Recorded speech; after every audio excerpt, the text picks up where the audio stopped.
Okay, we're going to continue on in the Apocrypha. This is Apocrypha chapter 9, verse 21.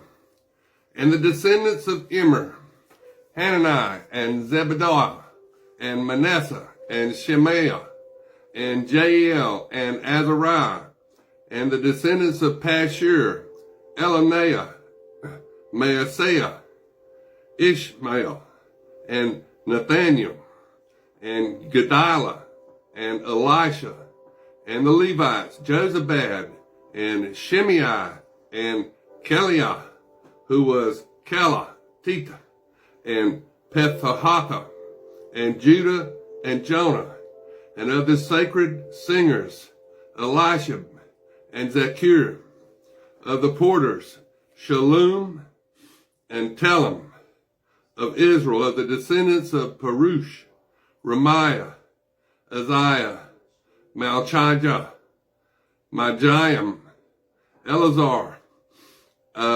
Sebius, and Benaiah, of the descendants of Elam, Mattaniah, and Zechariah, Jehiel, and Abdi, and Jermuth, and Elijah, and of the descendants of Zattu, Elaniah, Elishab, Othanaba, Jermuth, and Zebad, and Zerdiah, and of the descendants of Bebai, Johanan, and Hananiah, and Zabai, and Emethus, and the descendants of Bani, Meshullam, Mahalam, Adohiah, Jashub, and Sheol, and Jermuth, and of the descendants of Adai, Nadathus, and Musicius, Lacunas, and Nadus, and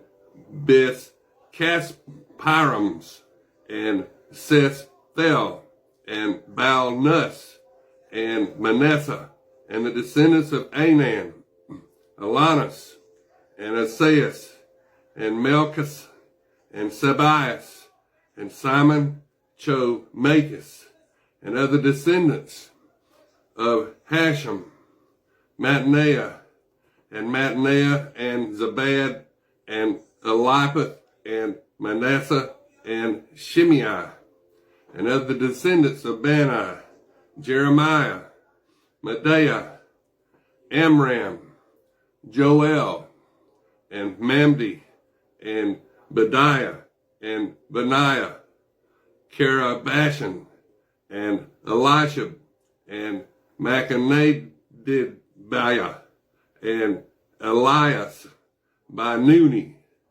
Elilas, Shemiel, Shemaiah, Nathaniah, and of the descendants of Zazorah, Shashhiah, Aziel, Shemaiah, Amiah, and Joseph, and the descendants of Nebo, Mattaniah, Zabad, Iddo, Joel, and Benaiah. These all had married foreign women, and they cast them off with their children. So the priests and the Levites of the men of Israel settled in Jerusalem and into the country. On the new moon of the 7th month, when the Israelites were in their communities, the whole multitude gathered under a common impulse in the square before the east gate of the temple and told Ezra, the high priest and reader, to bring the law of Moses, which had been given him by the Lord, the God of Israel. And Ezra, the high priest, brought the law for all the multitude, men and women, and all the priests to hear, on the new moon and on the 7th month. And he read aloud in the square before the gate of the temple from morning till noon, in the presence of both men and women. And the whole multitude gave attention to the law.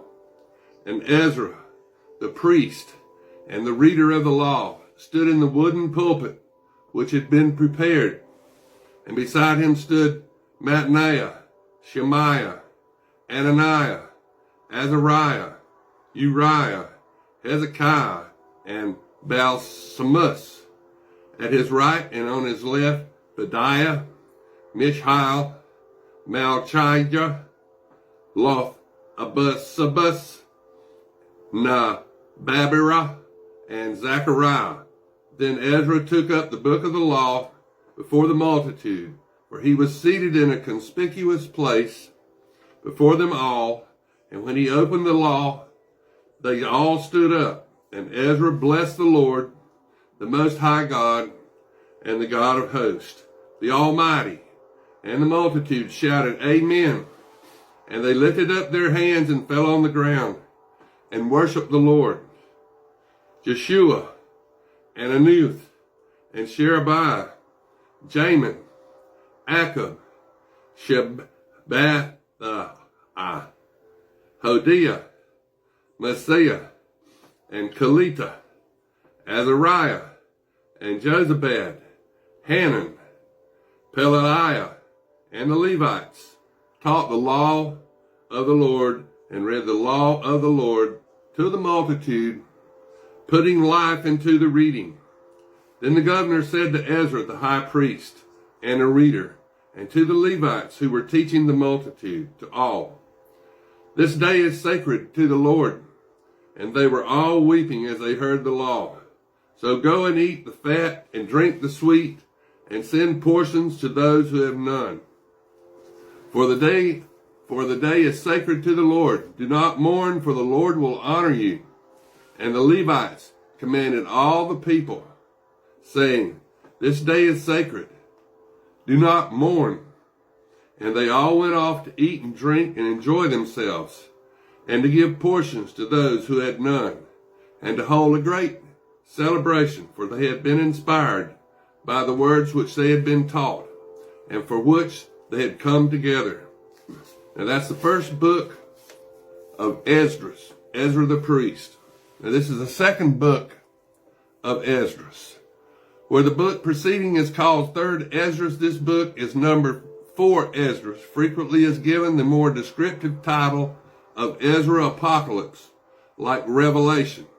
It is rather a series of apocalypses. After the 2 initial chapters, which like the 2 concluding chapters are Christian editions, the scene is set in Babylon in the year 556 BC. I, Shalathiel, who am Ezra, suggests that the prophecy of the unknown Salathiel was attributed to Ezra to enhance his credit and to unite it with the Ezra Apocalypse, which begins at chapter 14. The problem for which a seer who seeks an answer is the enigma of God's dealing with the children of Abraham. Why are they enslaved while the heathen prosper?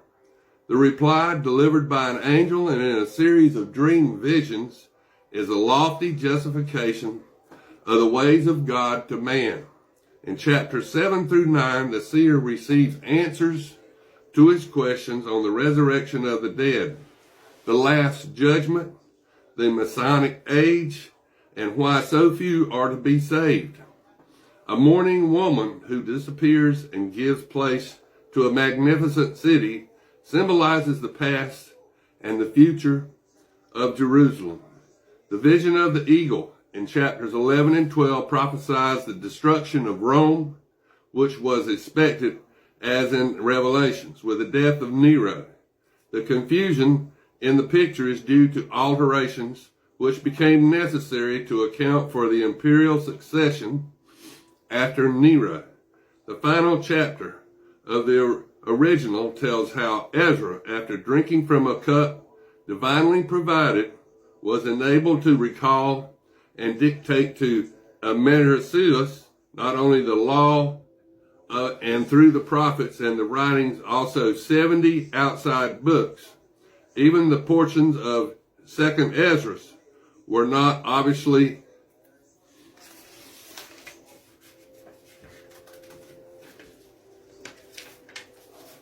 Christian, may have been affected by Christian doctrine. Suspicion must attach to passages like that at 321, which envisions the doctrine as original sin. In any case, Second